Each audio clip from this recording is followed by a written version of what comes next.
오늘 바울은 자기 자신에게 비추어서 신자의 뒷모습을 노래해요. 속이는 자 같으나 참되고, 무명한 자 같으나 유명하고, 근심하는 자 같으나 항상 기뻐하고, 아무것도 가지지 않은 자 같으나 모든 것을 가진 자로다. 이 신비, 이 역설적인 이 파라독스 안에서 발견되는 어떤 한 존재의 그 눈부신 아름다움이 느껴지는 것 같아요. 근데 그게 우리래.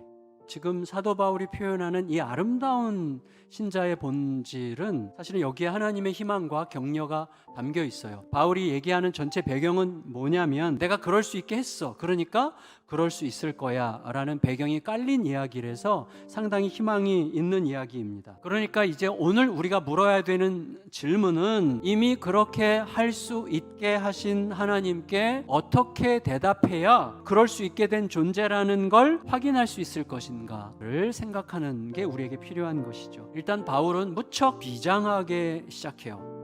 우리가 하나님과 함께 일하는 자로서 너희를 권하노니 하나님의 은혜를 헛되이 받지 말라. 하나님과 함께 일한다는 것은 하나님과 같은 마음이란 뜻이고, 하나님과 지금 통하고 있다는 뜻이죠. 바울의 권면을 넘어서 이건 하나님의 권하는 거다라고 얘기하는 건데, 그럼 하나님께서 권하시면서 원하시는 게 뭐예요?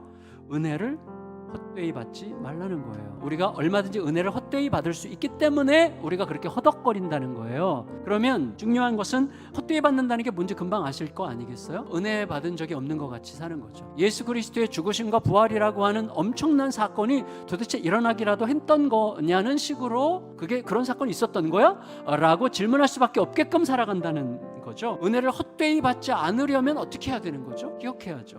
영적인 근육 만들기를 계속해야 되는 거. 그러니까 잃기 전에 소중함을 알게 되는 방식을 알아야 되죠. 이미 알고 있다는 내 전제 때문에 안 보이는 거예요. 은혜의 각성이 없는 상태로 이미 알고 있다는 전제로 살면 우리는 계속 영적으로 쭈그러드는 거예요. 그래서 여러분, 우리가 알기 전이라도 계속 각성해야 돼요. 뭘 각성해야 돼요? 내 안에서 계속 그런 것들을 새롭게 발견할 수 있는, 늘 새로운 신선한 감격 속에 살아갈 수 있는 근육이 날마다 만들어진다는 게 무척 중요한 것입니다. 그게 은혜의 각성이라고 할 수가 있겠어요. 그 각성이 내 몸을 감싸게 되면 그때 거기에 걸맞는 자세가 따라가는 거예요. 이상하게 뭔가 돼.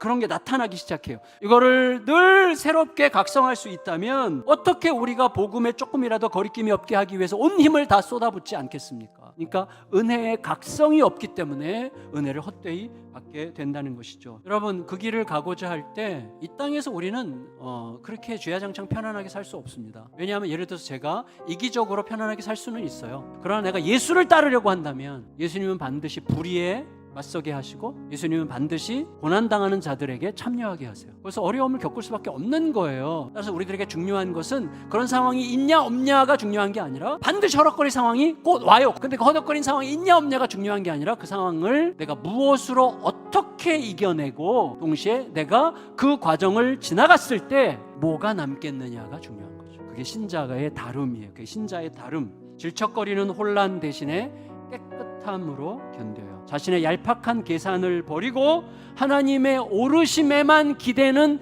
순결함으로 견디는 것. 신자의 특권이죠. 그러니까 우리들이 지금 어디로 가야 되는 거예요? 이 은혜의 각성이 예배와 찬양과 기도 시간에서 일상으로 확장되는 여정이 신앙이죠. 그래서 은혜의 각성이 예배와 기도와 이런 시간에서 일상으로 옮겨지는 그 힘으로 견디는 거예요. 그래서 결국 이런 거예요. 그럴 수 있다면 이라는 갈망이 그럴 수 있게 하셨네 라는 감사와 고백으로 이어지게 하실 것입니다. 은혜의 주인공들이 되시기를 예수님의 이름으로